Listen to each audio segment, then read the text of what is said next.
Forumi Rinor Islam, Dega Shkup, ju prezanton emisionin Gjurmëve të dashurit tonë.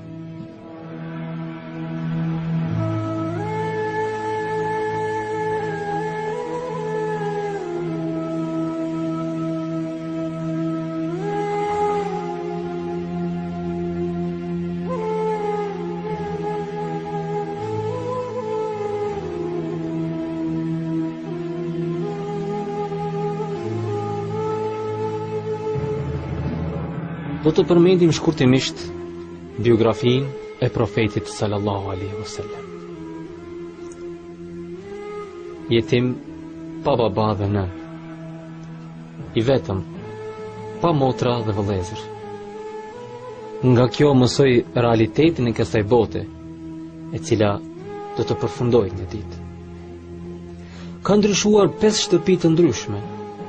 Shtëpinë e nënës, natët të halimet në shkretëtir, deri sa mbush 2 vjet. Kthehet dhe qëndron përsëri në shtëpinë e nënës deri në moshën 6 vjeçare. Kalon në shtëpinë e gjyshit pas vdekjes së nënës, deri në moshën 8 vjeçare.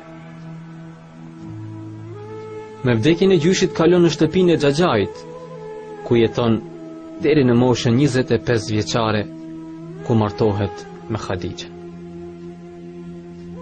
Nga gjitha këto vite, profeti sallallahu alaihi wasallam mësoi si të jeti përgjithshëm. Derisa ndryshonte shtëpit, mësonte si të reagojë në situata dhe rrethana të ndryshme. Nga mosha 8 vjeçare deri në moshën 15 vjeçare punon si bari delesh. Nga mosha 15 vjeçare deri në moshën 35 vjeçare merret me tregti. Gjatë 7 viteve që punoi duke kullotur delet, mësoi urtësinë, durimin dhe aftësinë se si të jetë faktor bashkimi. Kurse nga vitet e tregtisë mësoi natyrën e njerëzve.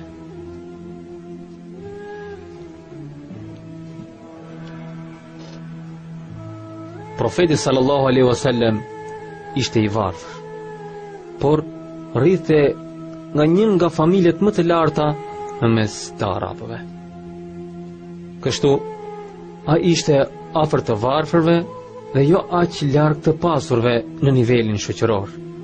Kjo e bënte të aftë të krijonte lidhje me të dy shtresat. Në moshën 15-18 vjeçare merr pjesë në luftën e pandershme Fujar, duke mësuar artin e luftës. Në moshën 18 vjeçare arrihet një aleancë Hilful Fudul mes fiseve për të ndihmuar kudo që i është bërë padrejti. Nga kjo mëson se si nënshkruhet marrëveshjet dhe se si arrihet paqja. Nuk dinte as shkrim, as këndim. Kjo nuk është mangësi, por është mrekulli, pasi një që nuk di shkrim e lexim do të bëhet lider i njerëzimit. Të gjitha këto përvoja, profeti sallallahu alaihi wasallam i fitoi për shkak se hynte në kontakt me njerëzit dhe shoqërinë ku jetonte.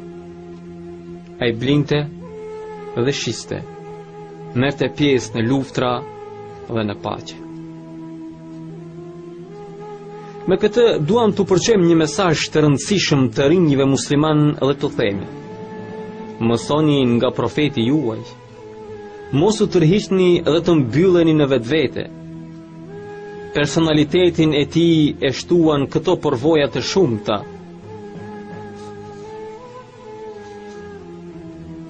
Në të gjithë këtë sa përmendëm, nuk ka asnjë mrekulli.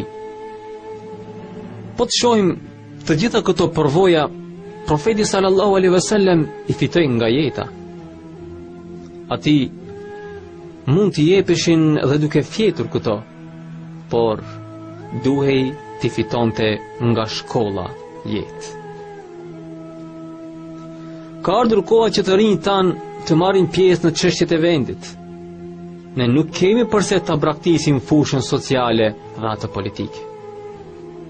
Nëse ka të rinj që mendojnë që shoqëria ku jetojnë nuk ja vlen të merresh me të, le ta dinë se profeti sallallahu alaihi wasallam merrej me shoqërinë ku jetonte edhe kishte rolin e tij.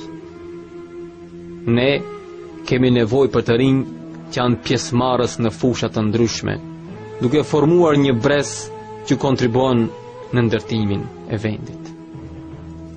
Në moshën 25 vjeçare të profetit Muhammed sallallahu alaihi wasallam, ne do të mendonim me gjithë përvoja që ka fituar do të ishte gati për të filluar shpalljen e Kuranit. Por, jo. Ai akoma nuk I kishte plotësuar kriteret e një profeti për gjithë njerëzimin. Ai deri në këtë kohë kishte hyrë në kontakt me njerëz të ndryshëm, por të gjithë nga populli I tij. Mesazhi me cilin do të ngarkohej është për mbar botën, por ai veç vendit të tij nuk ishte udhëtuar në tjetër vend dhe nuk njihte njerëz të tjerë. Ai kishte nevojë të njohë dhe kulturën dhe natyrën e popujve të tjerë. Kështu ai kishte nevojë të udhëtonte. Udhëtimi konsiderohet nga shumë njerëz thjesht si një çështje argëtimi dhe turizëm, por në të vërtetë udhëtimi është fitim përvoje. Një vit udhëtim të jep pjekuri dhe përvojë të 20 viteve. Kështu që I dërguari I Allahut duhej që patjetër të udhëtonte. Ai do të punoj për Hadixhen, duke udhëtuar në Sham dhe Yemen për tregti. Këto dy shtete ishin në kufi me dy perandorit më të mëdha të asaj kohe. Jemeni me atë perse dhe Shami me atë romake. Kështu, ai do të njihej me kultura të ndryshme. Të gjitha këto ishin përgatitje për mesazhin me të cilin do të ngarkohej. Një ditë, të gjai profeti sallallahu alaihi wasallam Ebu Talibi e takon profetin sallallahu alaihi wasallam dhe I thot: O Muhammed, ti ke kaq vite që merresh me tregti duke punuar me mua. Siç e sheh, tregtia jon dhe të ardhurat prej saj janë të pakta. Ç'mendon sigur të shkosh të punosh për interes të Hadixhes? Ajo është tregtare suksesshme dhe grua shumë e respektuar. Profeti sallallahu alaihi wasallam pranoi dhe shkoi të punoj te Hadixha.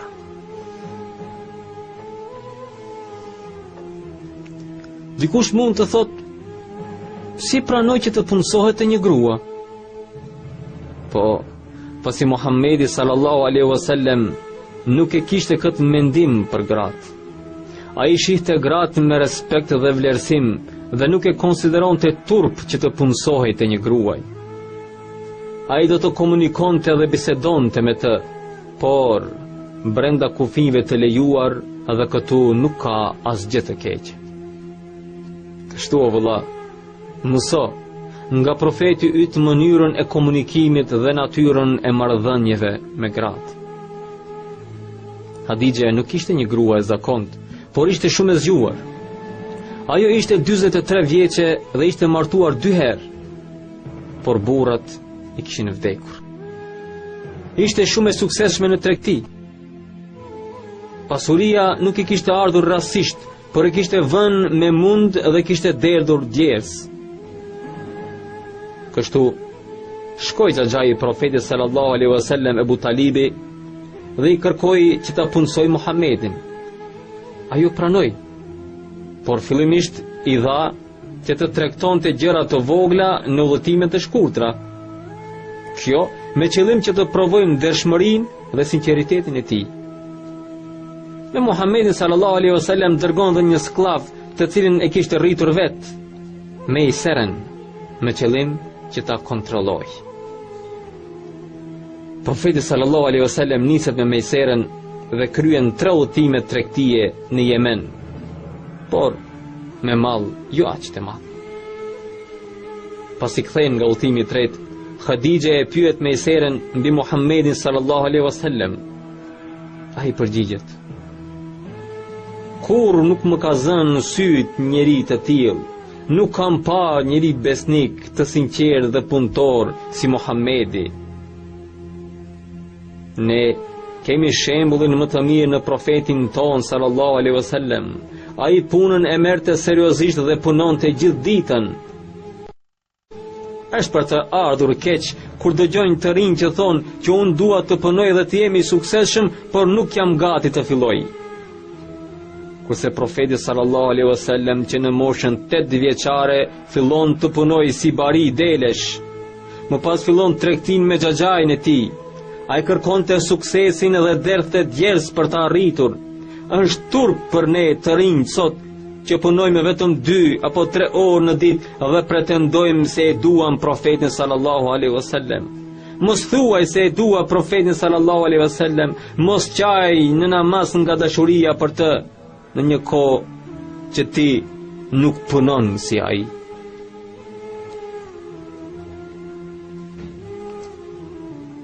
Nga gjërat që i tregoi Mejsere Khadijës rreth moralit të Muhammedit sallallahu alaihi wasallam ishte se i tha: ai nuk u përulet dhe nuk i adhuron idhujt.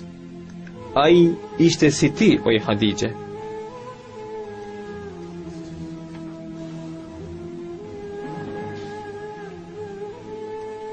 Mejsere kishte vënë në re diçka të tillë derisa kishte ardhur dikush për të blerë diçka nga Muhamedi sallallahu alaihi wasallam dhe gjatë bisedës tregtari kishte pyetur profetin sallallahu alaihi wasallam: a betohesh në Lat dhe Uza për këtë?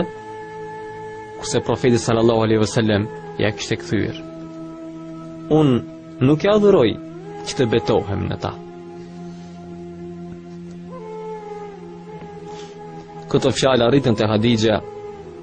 Pasi dëgjoi këto, Hadixha e dërgoi me karvanin kryesor të tregtisë së saj, karvan që udhëtonte në Sham. Zakonisht tregtarët që shkonin në Sham qëndronin atje për 5-6 javë, derisa të shisnin dhe blinin produktet. Kurse profeti sallallahu alaihi wasallam e shiti mallin që kishte pa arritur akoma në Sham.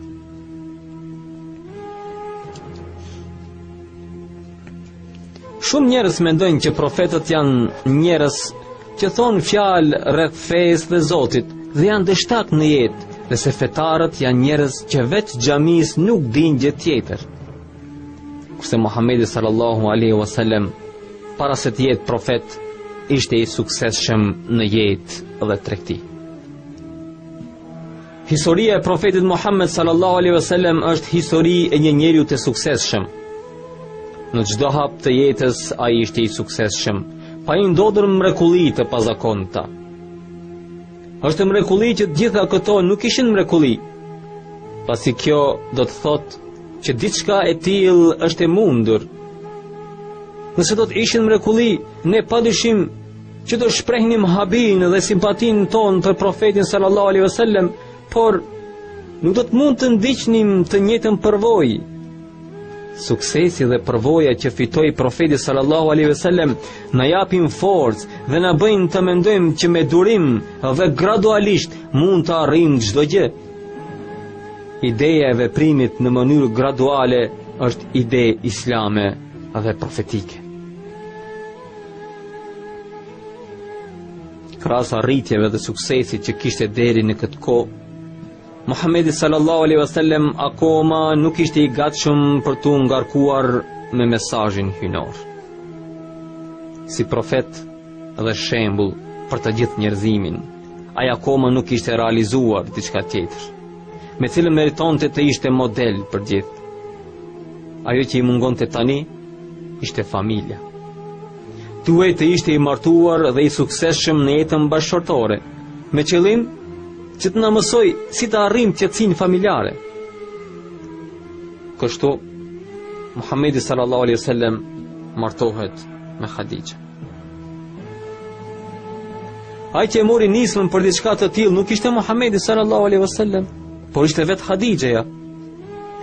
Ai u ndikua shumë nga morali dhe suksesi që kishte arritur deri atëherë. Gjatë kohës që ishte marrë me tregti, Hadixha kishte parë shumë lloj tregtarësh, kishte parë tregtar koprac në kulm, mashtrues, gënjeshtar e tjerë, por nuk kishte parë të moralshëm dhe zemërgjër si Muhamedi sallallahu alaihi wasallam. Në një hadith të tij, profeti sallallahu alaihi wasallam thot: Zoti e mëshirov dikë që është zemërgjër. Kjo, pasi i tillë ishte vet ai. Ishte zemërgjër kur blinte, zemërgjër kur shiste, zemërgjër kur jepte dhe merrte. Tregtari zemërgjër është gjithmonë më i fituar se një zemër ngushtë. Zemër ngushtë i kujton se fitoi për momentin, por ai është humbës në një afat të gjatë. Perëndimi sot këtë e ka kuptuar më mirë dhe tregohen më zemërgjër. Kurse profeti sallallahu alaihi wasallam këtë ka thënë para 1400 vitesh. Ky është një mësim dhe përvojë e mirë për të gjithë tregtarët dhe biznismenët. Hadixhës në këtë kohë çdo ditë i vinte dikush për t'i kërkuar dorën, por ajo refuzonte.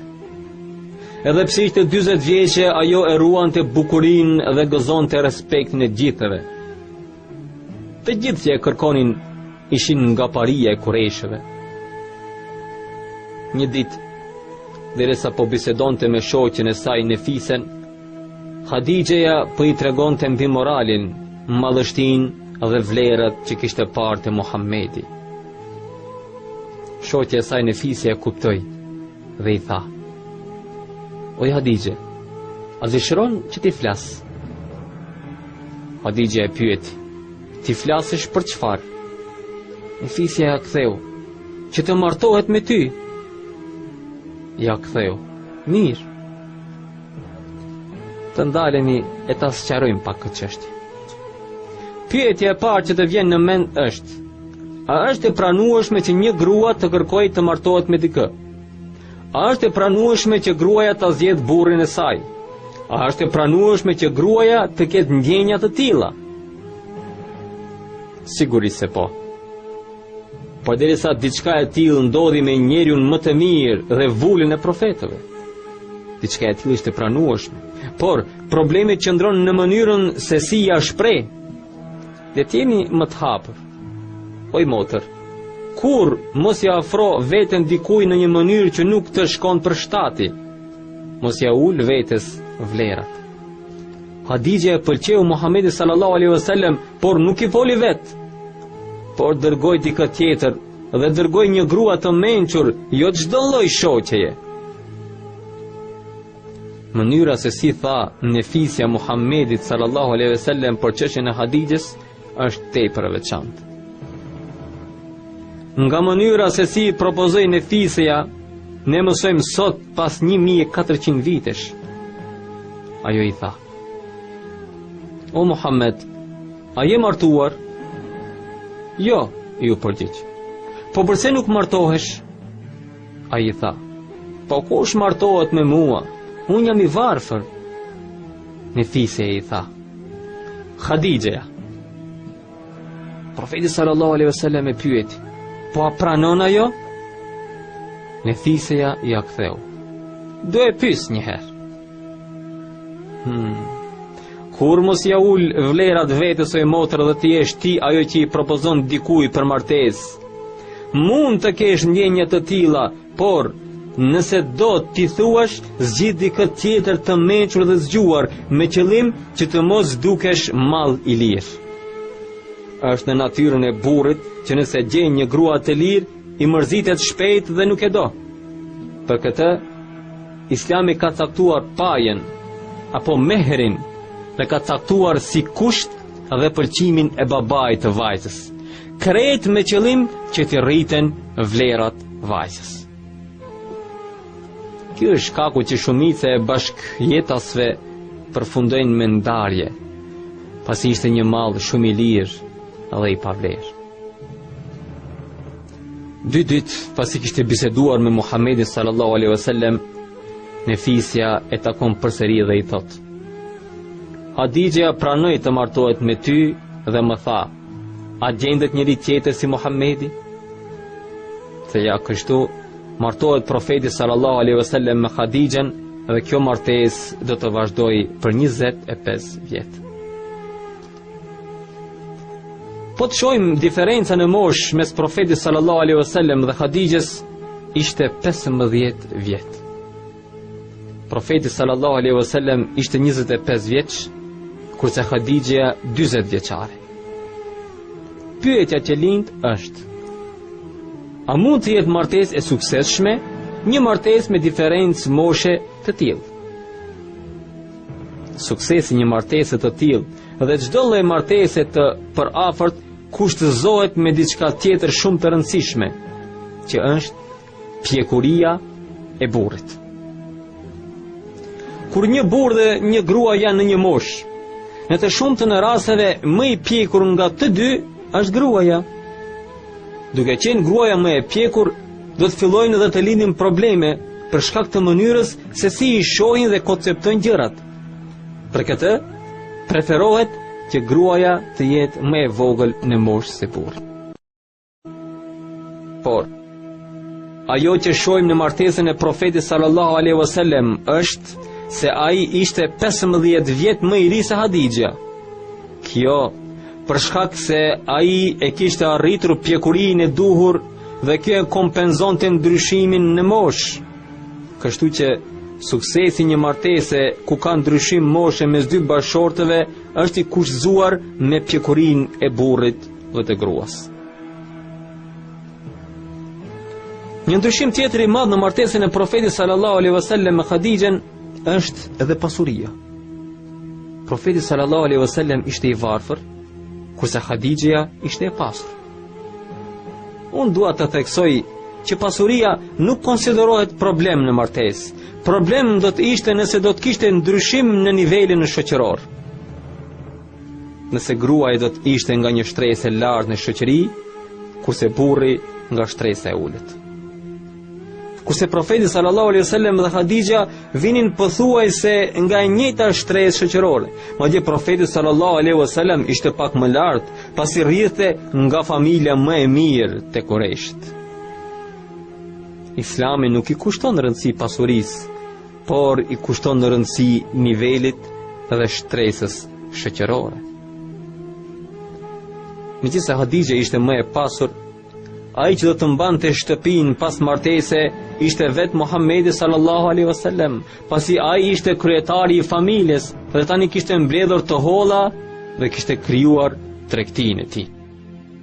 Një çështje tjetër të cilën orientalistët e kanë trumbetuar me të madhe është se profeti sallallahu alaihi wasallam në martesën me Khadijën lakmoi pasurinë e saj. Por jo, pasi Khadijja nuk ishte tip që mashtroi kollaj. Ajo para se të pranonte e kishte provuar në tregti dhe pasuri dhe kishte parë se sa i besueshëm është. Kjo provë vazhdoi për 2 vite rresht. Prandaj o i motër, mos u mashtron nga bukuria një djali apo pasuria e tij. Mos prano pa njohur moralin dhe edukatën e tij. Mos prano edhe nëse falet në xhami edhe duket fetar. Kur Omer ibn Hatabi e pyeti dikë rreth një personi, ai i tha: "Po e njoh." Omer e pyeti përsëri: "A e ke provuar si është në derhem dhe në dinar?" "Jo," i tha. "Ndoshta e ke parë të falet në xhami duke ulur dhe ngritur kokën?" e pyeti përsëri Omeri. "Po," i tha burri. "Atëherë nuk e njohke," ja ktheu Omeri. Kështu që para se të pranosh të martohesh me dikë, jo motër, mos mjafto me pamjen apo pasurinë e tij, se mund të vuash më pas. Martesa e profetit sallallahu alaihi wasallam me Khadijën ishte martesë e suksesshme. Ka që u arrit në bazë të njohjes, barazisë së nivelit shoqëror dhe pjekurisë së të dyve. Kjo martesë vazhdoi për 25 vite. 15 vite para profecisë dhe 10 pas profecisë. Ata të dy patën 6 fëmijë, 4 vajza dhe 2 djem. E para që lindi nga vajzat ishte Zenebi, pastaj Rukije, Ummu Kulthumi dhe Fatime. Dy djemt ishin Kasim, për këtë profetin sallallahu alaihi wasallam e thërrisin edhe Ebul Kasim, babai i Kasimit, dhe më pas Abdullah. Martesa me syri ishte nga martesat më të suksesshme. Madje martesa e profetit sallallahu alaihi wasallam me Khadijën mund të konsiderohet si historia më e bukur e dashurisë mes dy njerëzve që duhen. Nga historitë e dashurisë më të njohura sot është ajo e Romeos dhe Julietës. Por që në fund nuk përfundoi me martesë dhe që nuk u martuan që të provojë dashuria e tyre. Edhe sot shohim raste të shumta kur dy të rinj duhen dhe pas martese marrëdhëniet e tyre ftohen dhe përfundojnë me divorc. Kurse dashuria e vërtetë është ajo që jo vetëm gjatë jetës, por edhe pas 20 vitesh pasi kishte vdekur Khadijëja, profeti sallallahu alaihi wasallam përsëri e kujtonte. Ditën që profeti sallallahu alaihi wasallam me muslimanët hynë në Mekë, në kohën që profeti sallallahu alaihi wasallam ishte tepër i zënë duke u takuar me kryetarët e fiseve, me muslimanë të rinj e kështu me radhë, ai shikon nga larg një grua të moshuar duke ardhur drejt tij. Sa po e pa, u kërkoi njerëzve t'i hapnin rrugën, më pas u veçua me të dhe u tha të pranishmëve: "Më falni për pak kohë." Hoqi mantelin që kishte veshur dhe ja dha që të ulej sipër tij. Më pas u ul me të dhe filloi të bisedoj dhe të qesh. Aisha radhiyallahu anha e shikonte nga larg e habitur. Pasi u largua gruaja e moshuar, Aisha e pyeti: "Kush ishte ajo, o i dërguari i Allahut?" Profeti sallallahu alaihi wasallam i tha: "Ajo ishte shoqja e Hadijës. Ishte shoqja e gruas që i kishte vdekur para 20 vitesh." Aisha e pyeti përsëri: "Po çfarë bisedua të i dërguari i Allahut?" Profeti sallallahu alaihi wasallam ja ktheu: "Kujtuam ditët e bekuara kur ishte Khadijëja gjallë." Imagjinojeni që pas 20 vjetësh nga vdekja e saj, dashuria për të mbushte zemrën e profetit sallallahu alaihi wasallam. E njëherë, derisa profeti sallallahu alaihi wasallam ishte shtrirë në shtëpi, dëgjon trokitin e derës. Mënyra se si trokiste dhe zëri pas derës i kujtuan atë të Khadijës. Qohet në këmbë dhe thot: "O Zot, më duket si zëri i Hatijës. O Zot, bëj që të jetë motra Hadijës." Kur hapi derën, pa që ishte motra Hadijës dhe e mirëpriti me gëzim. Ja, kjo ndodhi pasi ishte martuar me Aishen. Jetoi profeti sallallahu alaihi wasallam me Hadijën për 25 vite me radhë, dhe ajo që u aprishi lumturinë ishte vetëm vdekja e 2 fëmijëve të tyre. Të gjitha këto i ndodhnin profetit sallallahu alaihi wasallam me qëllim që të bindej që kjo botë me të mirat e saj është e pavlerë.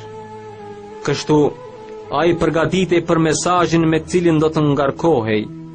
Ati i vdiqën 2 djemt, Abdullahu dhe Kasimi. Njëri ishte 4 vjeç, kurse tjetri vetëm 3 vjeç. Kjo është mosha kur prindrit janë më të lidhur me fëmijët e tyre. E gjitha kjo me qëllim që ta shohë që kjo botë është mashtruese dhe e pavlerë. Kështu, profeti sallallahu alaihi wasallam u sprovua me vdekje 5 herë për 35 vjet jetë. Në fillim i vdiq babai, pastaj nëna, pastaj gjyshi dhe tani 2 fëmijët. Shumë njerëz kur u vdes dikush i afër, pas vdekjes marrin rrugë të këqija, kurse profeti sallallahu alaihi wasallam vazhdonte në të njëjtën rrugë. Në gjitha këto, ai u bind se kjo jetë nuk vlen gjë, dhe se duhej jetuar për diçka më të madhe. Ishte kjo bindje që kishte për këtë botë, që e bëri të thotë: "Për Zotin o xhaxha, nëse do të vinin dielli në dorën time të djathtë dhe hënën në të majtën, nuk do hiqja dorë nga kjo rrugë." derisa ta bëj Zoti të triumfoj ose të vdes në këtë rrugë. Nuk ka njeri tjetër që t'i ketë thënë këto fjalë përveç profetit Muhammed sallallahu alaihi wasallam. Vdekja e fëmijëve ia forcoi idenë se kjo botë është e pavlerë. E ne sot nuk kemi pse të na vdesim të afërm që të jetojmë për mesazhin e profetit sallallahu alaihi wasallam. Ne tek ai kemi shembullin më të mirë. Le ta ndjekim dhe të vazhdojmë të përcjellim mesazhin e tij. Le të jetojmë për zhvillimin dhe përmirësimin e jetës në tokë. Mos jeto për pasuri dhe famë, pasi a di që të vdesësh, do të vdesin edhe ato. Jeto për mesazhin hynor. Harroje pasurin, harroje famën, harroje pozitën dhe jeto për Zotin. Ne kemi nevojë që të kemi breza të cilët të thonë: po, o i dërguari i Allahut, ne mësuam prej teje si të jetojmë për mesazhin hynor, pa pasur nevojë të na vdes ndonjë i afërt. Në vdekjen e fëmijëve të profetit sallallahu alaihi wasallam ka dhe një çështje tjetër të rëndësishme. Çdo njeri që vuan nga ummeti i tij, patjetër që do e gjejë atë vuajtje edhe te profeti Muhammed sallallahu alaihi wasallam më parë. Ata prindër të cilëve u ka vdekur një apo më shumë fëmijë, le të ngushëllohen me faktin që dhe vetë profeti sallallahu alaihi wasallam i kanë vdekur fëmijë. Prandaj, mos u mërzit dhe mbështetju Zotit. Ka nëna që mund të kenë vdekur ndonjë fëmijë në moshë të re. Ku i dihet, ndoshta ky fëmijë po të ishte rritur, nuk do të kishte ecur në rrugë të mbar dhe përfundimi i tij do të ishte zjarri. Por ajo që shohim në martesën e profetit sallallahu alaihi wasallam është se ai ishte 15 vjet më i ri se Hadixha. Kjo për shkak se ai e kishte arritur pjekurinë e duhur dhe kjo e kompenzonte ndryshimin në moshë. Kështu që suksesi një martese ku ka ndryshim moshe mes dy bashortëve është i kushzuar me pjekurinë e burrit dhe të gruas. Një ndryshim tjetër i madh në martesën e profetit sallallahu alaihi wasallam me Hadixhen është edhe pasuria. Profeti sallallahu alaihi wasallam ishte i varfër, kurse Hadixha ishte e pasur. Unë dua të theksoj që pasuria nuk konsiderohet problem në martesë. Problem do të ishte nëse do të kishte ndryshim në nivelin shoqëror. Nëse gruaja do të ishte nga një shtresë e lartë në shoqëri, kurse burri nga shtresa e ulët. Kurse profeti sallallahu alaihi wasallam dhe Hadixha vinin pothuajse nga e njëjta shtresë shoqërore. Madje profeti sallallahu alaihi wasallam ishte pak më lart, pasi rrithte nga familja më e mirë te Qurayshit. Islami nuk i kushton rëndësi pasurisë, por i kushton rëndësi nivelit dhe shtresës shoqërore. Megjithëse Hadixha ishte më e pasur, ai që do të mbante shtëpinë pas martese ishte vetë Muhamedi sallallahu alaihi wasallam, pasi ai ishte kryetari i familjes dhe tani kishte mbledhur të holla dhe kishte krijuar tregtinë e tij. Një çështje tjetër të cilën orientalistët e kanë trumbetuar me të madhe është se profeti sallallahu alaihi wasallam në martesën me Hadixhen lakmoi pasurinë e saj. Por jo, pasi Hadixha nuk ishte tip që mashtroi kollaj. Ajo para se të pranonte e kishte provuar në tregti dhe pasuri dhe kishte parë se sa i besueshëm është. Kjo provë vazhdoi për 2 vite rresht. Prandaj o i motër, mos u mashtron nga bukuria një djali apo pasuria e tij. Mos prano pa njohur moralin dhe edukatën e tij. Mos prano edhe nëse falet në xhami edhe duket fetar. Kur Omer ibn Hatabi e pyeti dikë rreth një personi, ai i tha: "Po e njoh." Omer e pyeti përsëri: "A e ke provuar si është në derhem dhe në dinar?" "Jo," i tha. "Ndoshta e ke parë të falet në xhami duke ulur dhe ngritur kokën?" e pyeti përsëri Omeri. "Po," i tha burri. "Atëherë nuk e njoh ke", ja ktheu Omeri. Kështu që para se të pranosh të martohesh me dikë, jo motër, mos mjafto me pamjen apo pasurinë e tij, se mund të vuash më pas. Martesa e profetit sallallahu alaihi wasallam me Khadijën ishte martesë e suksesshme. Ka që u arrit në bazë të njohjes, barazisë së nivelit shoqëror dhe pjekurisë së të dyve. Kjo martesë vazhdoi për 25 vite. 15 vite para profecisë dhe 10 pas profecisë. Ata të dy patën 6 fëmijë, 4 vajza dhe 2 djem. E para që lindi nga vajzat ishte Zenebi, pastaj Rukije, Ummu Kulthumi dhe Fatimja.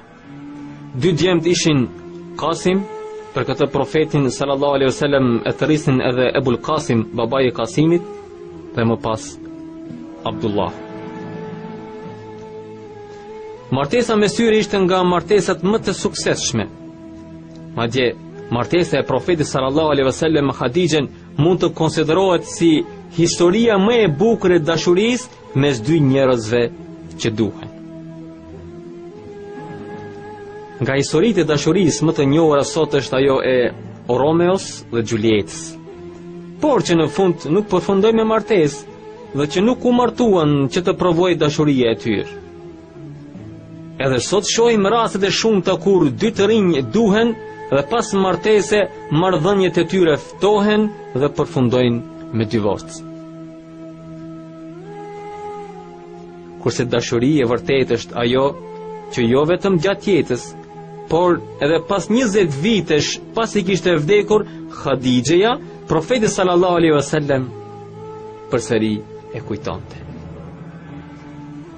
Ditën që profeti sallallahu alaihi wasallam me muslimanët hynë në Mekë, në kohën që profeti sallallahu alaihi wasallam ishte tepër i zënë duke u takuar me kryetarët e fiseve, me muslimanë të rinj e kështu me radhë, ai shikon nga larg një grua të moshuar duke ardhur drejt tij. Sapo e pa, u kërkoi njerëzve t'i hapnin rrugën, më pas u veçua me të dhe u tha të pranishmëve: "Më falni për pak kohë." Hoqi mantelin që kishte veshur dhe ja dha që të ulej sipër tij. Më pas u ul me të dhe filloi të bisedoj dhe të qesh. Aisha radhiyallahu anha e shikonte nga larg e habitur. Pasi u largua gruaja e moshuar, Aisha e pyeti: "Kush ishte ajo, o i dërguari i Allahut?" Profeti sallallahu alaihi wasallam i tha: "Ajo ishte shoqja e Hadijës. Ishte shoqja e gruas që i kishte vdekur para 20 vitesh." Aisha e pyeti përsëri: "Po çfarë bisedua të i dërguari i Allahut?" Profeti sallallahu alaihi wasallam ja ktheu: "Kujtuam ditët e bekuara kur ishte Khadijëja gjallë." Imagjinojeni që pas 20 vjetësh nga vdekja e saj, dashuria për të mbushte zemrën e profetit sallallahu alaihi wasallam. E njëherë, derisa profeti sallallahu alaihi wasallam ishte shtrirë në shtëpi, dëgjon trokitin e derës. Mënyra se si trokiste dhe zëri pas derës i kujtuan atë të Khadijës. Qohet në këmbë dhe thot: "O Zot, më duket si zëri i Hadijës. O Zot, bëj që të jetë motra Hadijës." Kur hapi derën, pa që ishte motra Hadijës dhe mirëpriti me gëzim. Ja, kjo ndodhi pasi ishte martuar me Aishen. Jetoi profeti sallallahu alaihi wasallam me Hadijën për 25 vite me radhë, dhe ajo që u aprishi lumturinë ishte vetëm vdekja e 2 fëmijëve të tyre. Të gjitha këto i ndodhnin profetit sallallahu alaihi wasallam me qëllim që të bindej që kjo botë me të mirat e saj është pa vlerë. Kështu ai përgatitej për mesazhin me cilin do të ngarkohej. Ati i vdiqën 2 djemt, Abdullahu dhe Kasimi. Njëri ishte 4 vjeç, kurse tjetri vetëm 3 vjeç. Kjo është mosha kur prindrit janë më të lidhur me fëmijët e tyre. E gjitha kjo me qëllim që ta shohë që kjo botë është mashtruese dhe e pavlerë. Kështu, profeti sallallahu alaihi wasallam u sprovua me vdekje 5 herë për 35 vjet jetë. Në fillim i vdiq babai, pastaj nëna, pastaj gjyshi dhe tani 2 fëmijët. Shumë njerëz kur vdes dikush i afër, pas vdekjes marrin rrugë të këqija, kurse profeti sallallahu alaihi wasallam vazhdonte në të njëjtën rrugë. Me gjitha këto, ai u bind se kjo jetë nuk vlen gjë, dhe se duhej jetuar për diçka më të madhe. Ishte kjo bindje që kishte për këtë botë, që e bëri të thotë: për Zotin o xhaxha, nëse do të vinin dielli në dorën time të djathtë dhe hënën në të majtën, nuk do hiqja dorë nga kjo rrugë, derisa ta bëj Zoti të triumfoj ose të vdes në këtë rrugë. Nuk ka njeri tjetër që t'i ketë thënë këto fjalë përveç profetit Muhammed sallallahu alaihi wasallam. Vdekja e fëmijëve ia forcoi idenë se kjo botë është e pavlerë. E ne sot nuk kemi pse të na vdesim të afërm që të jetojmë për mesazhin e profetit sallallahu alaihi wasallam. Ne tek ai kemi shembullin më të mirë. Le ta ndjekim dhe të vazhdojmë të përcjellim mesazhin e tij. Le të jetojmë për zhvillimin dhe përmirësimin e jetës në tokë. Mos jeto për pasuri dhe famë, pasi a di që të vdesësh do të vdesin edhe ato. Jeto për mesazhin hynor. Harroj pasurin, harroje famën, harroje pozitën dhe jeto për Zotin. Ne kemi nevojë që të kemi breza të cilët të thonë: po, o i dërguari i Allahut, ne mësuam prej teje si të jetojmë për mesazhin hynor, pa pasur nevojë të na vdes ndonjë i afërt. Në vdekjen e fëmijëve të profetit sallallahu alaihi wasallam ka dhe një çështje tjetër të rëndësishme. Çdo njeri që vuan nga ummeti i tij, pa tjetër që do e gjejë atë vuajtje edhe te profeti Muhammed sallallahu alaihi wasallam më parë.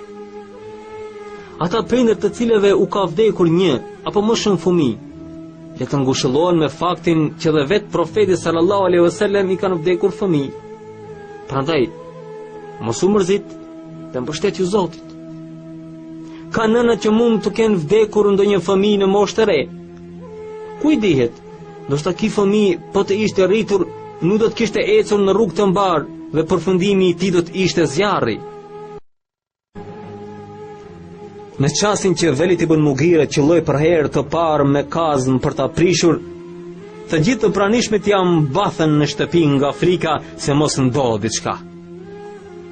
Nuk u kthyen te qabja deri të nesërmen, kur u siguruan që nuk kishte ndodhur asgjë.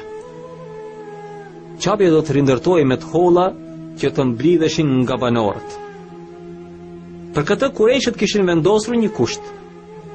Nuk lejohej të ndërtohej qabja me pasuri të fituar në rrugë të pandershme, haram. Në atë kohë, siç përmendëm në fillim, harami ishte i përhapur kudo. Por ata e vendosën këtë kusht për ndërtimin e qabes, megjithse nuk ishin musliman që ta dinin që Zoti nuk pranon vetë se të mirën. Këtë e dinin nga natyra.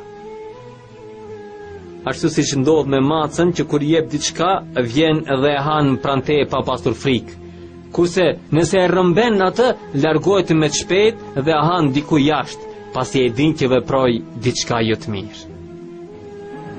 Dallimi mes të mirës dhe të keqes është në natyrën e të gjitha krijesave, të jo vetëm njerëzve. Kurejshët që në atë kohë e dinin që nuk mund të vendoset diçka haram në pjesën më të pastër, qabën. Vallë, sa prej nesh sot ushqejnë me haram.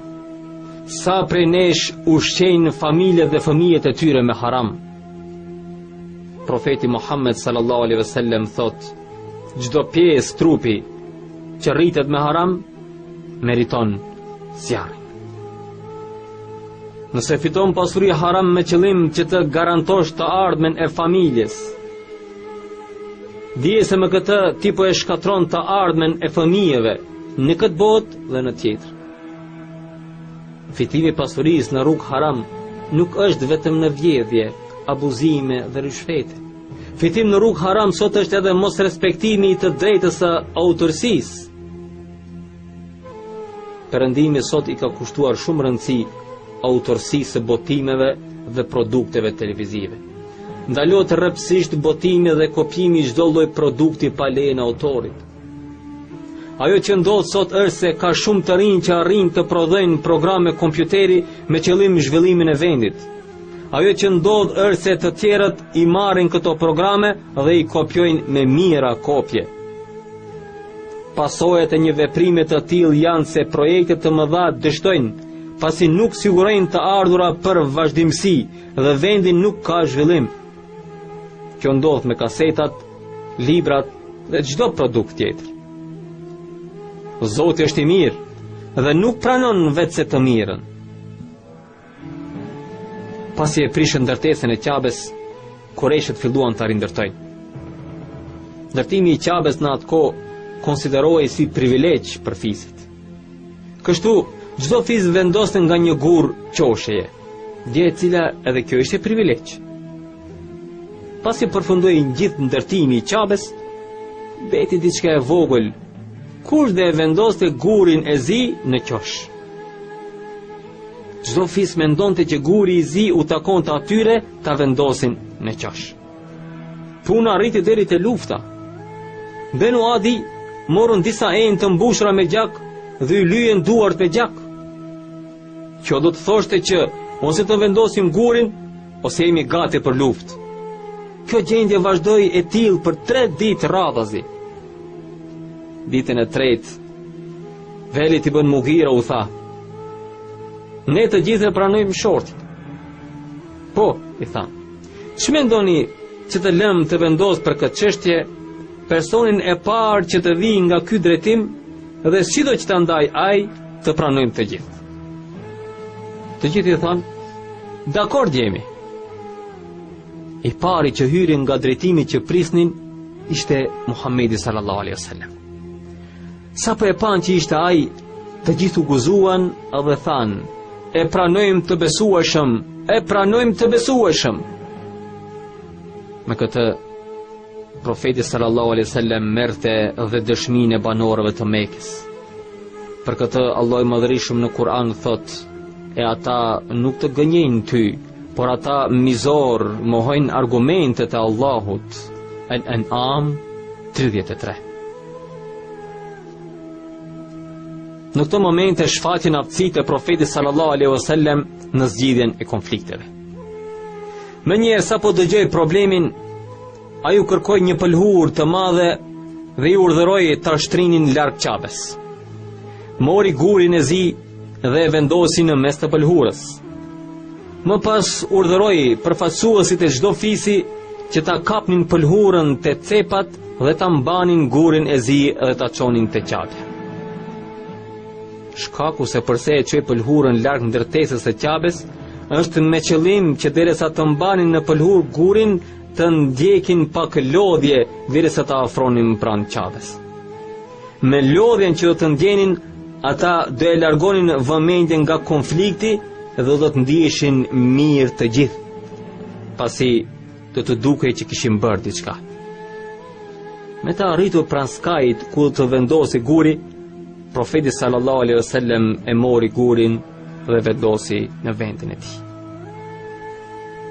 Kështu profeti sallallahu alaihi wasallam u tregua i aftë që arriti ta shuaj konfliktin. Ai u tregua dhe i mëshirshëm që nuk i la të luftonin për vendosin e gurit. Edhe ditën që hyrën në Mekë pas emigrimit, profeti sallallahu alaihi wasallam derisa kryente umren nuk vajti ta prej gurin e zi, por u mjaftua duke ja bërë me shenjë. Nëse profeti sallallahu alaihi wasallam do kishte prekur, sot nuk do të kishte musliman që shkon në hax dhe të mos e prej gurin, gjë e cila do të shkaktonte shumë vuajtje dhe ndoshta edhe të vdekur. I mëshirshëm me Kureshët para profecisë, i mëshirshëm me ta pas profecisë, i mëshirshëm edhe me umetin e tij deri në ditën e Kiametit, pas vdekjes, paqja dhe mëshira e Zotit qofshin mbi të. Me Kureshët e preku gurin me qëllim që të jetë mëshirë për ta, duke shuar konfliktin. Gjatë umres nuk e preku atë që t'jetë mëshirë për ne, besimtarët sot. Tregon Enes ibn Malik rreth dashurisë për profetin sallallahu alaihi wasallam. Ditën e hënë që hyri dërguari i Allahut në Medinë, u ndriçua gjithçka. Kurse të hënën që vdiq, u errësua çdo gjë. Dikush e pyet: "Çfarë do dëshiroje o Enes?" Ai u përgjigj: "Nuk dua gjë nga kjo botë. Ajo që dua është që të takohem me të ditën e Kiametit, të shikoj drejt tij dhe t'i them: jam unë shërbëtori yt, Enesi i vogël, o i dërguari i Allahut." Ai të më presi gëzuar dhe të më thot: "Eja o Enes i vogël, eja me mua në xhennet." Tani çdo gjë ishte e gatshme për shpalljen e profecisë së tij. Allah i Madhërisëm kishte zgjedhur kohën dhe vendin nga ku do të shpallej. Kishte zgjedhur prindrit dhe cilësitë e duhura të tij. E gjithë bota kërkonte një reformator. Toka kërkonte reformatorin e saj. Gadishulli arabik kërkonte reformatorin. Medina kërkonte reformatorin. Babai, nëna dhe familja ishin të përgatitur për daljen e reformatorit të ri. Zoti, kur dëshiron diçka, i përgatit kushtet.